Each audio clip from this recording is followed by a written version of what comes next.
Welcome to the African Australian Leadership Forum. I'd like to pay my respects to the original custodians of the land.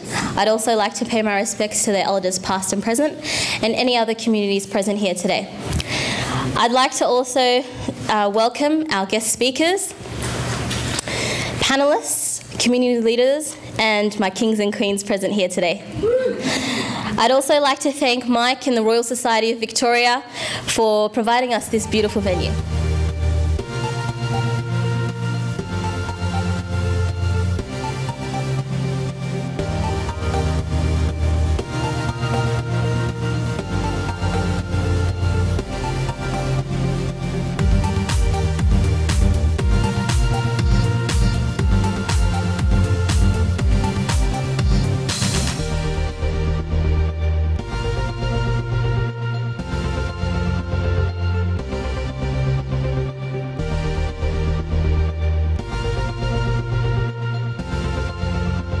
I am the representative in State Parliament for Melbourne, and that's all our inner suburbs.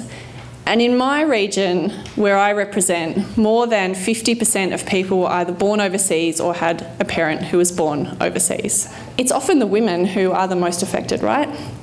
It's often the women who are the ones who are most identifiable, walking around in the streets, perhaps because of what they're wearing or the way that they look, and the ones that often bear the brunt of some of this. But actually, it's most often the women who are doing the incredible work in communities, right? They're the ones who are doing the work to bring people together, to build communities, to support each other, to support families, to support their workmates, and actually, at a grassroots level, make the world a better place.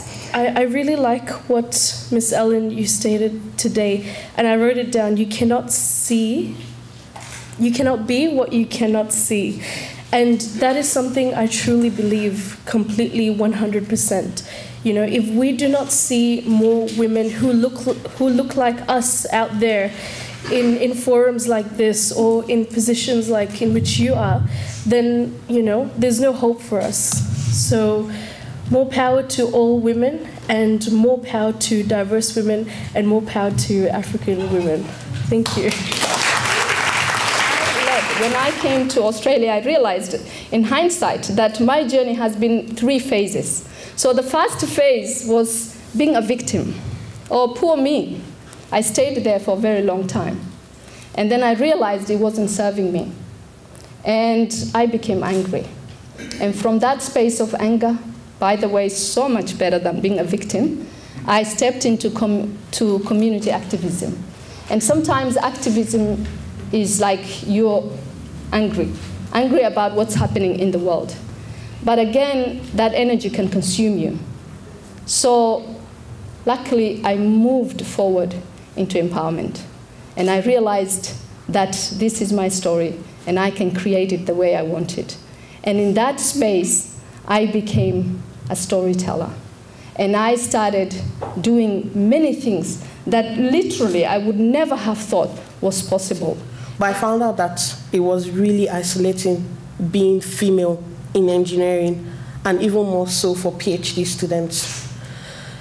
So for me, I've always had this mantra that if you can't do anything about it, then don't say it. So if I see there's a problem, I always like to stand up for a change, otherwise I won't talk about it. And when I stand up for a change, believe me, I'm always very passionate about the change I bring in. So I thought it was really wonderful, inspiring. It was just great to see a lot of young grassroots organisations for Africans. I was grateful and very humbled to be a part of, you know, the panel today, and I think they should do more of this so that more women can benefit. And so it's great to see that such communities and organisations are bringing everyone together and, you know, helping us create those networks and bonds so that we can help each other move forward as a community. You inspire people to bring out the best out of them so they could contribute to the very talent they have towards the vision or the mission that you're working on. So inspiration is very key. If you can't inspire, train them. And belong.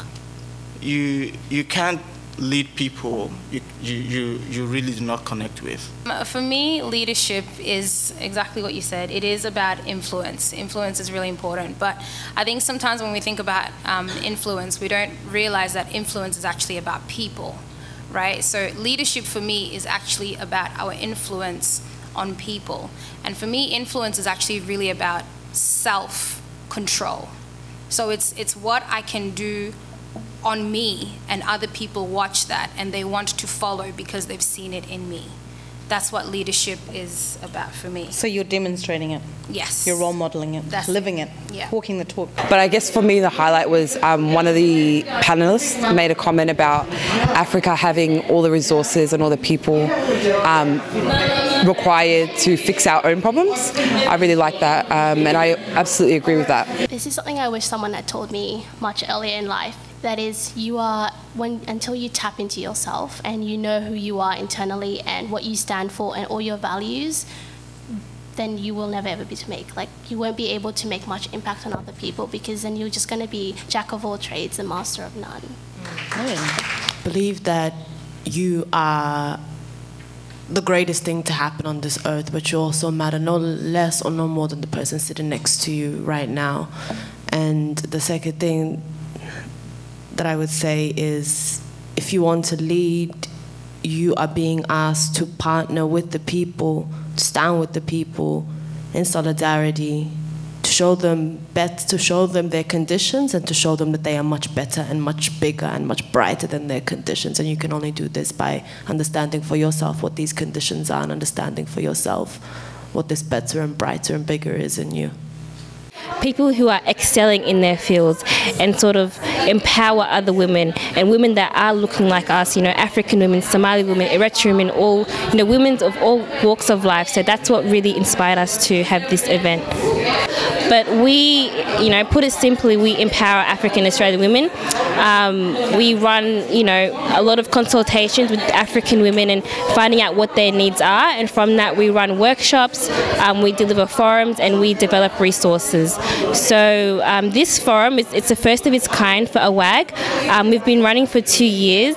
So we thought, it's a great time for us, now that we're stable as a group, to have a forum and to sort of showcase, our work and what we do, and let the audience be familiar with our faces, and also give a platform for these women, to showcase the work that they do. Just do life with people, and share your struggles and share your difficulties. And the reason I'm able to do that is because there's people who've taken me and have said, hey, let's do life together.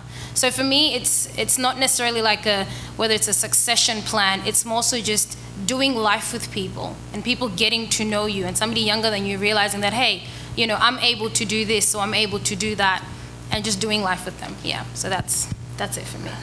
Thank you. And the event was really inspiring. It's good to see people that look like us out here in leadership. It's really nice, just really inspirational, and just really for the next generation to really just look up to. And it was really amazing. All the speakers were just so articulate. They've done so much stuff, and I'm just so inspired. And I can't wait for what AAWAG has next. African women are not getting enough recognition for their hard work. We have women in the community that are from diverse backgrounds, and we don't get enough recognition for the things that we do. We always have negative representations of African women. Next, so we plan to run some workshops around body image, mental health, and just it's based on the findings of the consultations we ran last year. Possibly another forum next year. We'll see how it goes. A lot of work went into this. So big things to come for AAWAG. And you, women, trust in your inner self-worth, and you will glow as you climb up the steps of leadership. Find your authentic self, build on your connections. Let us share our stories, for in that we can transform broken souls into useful vessels with purpose. Thank you.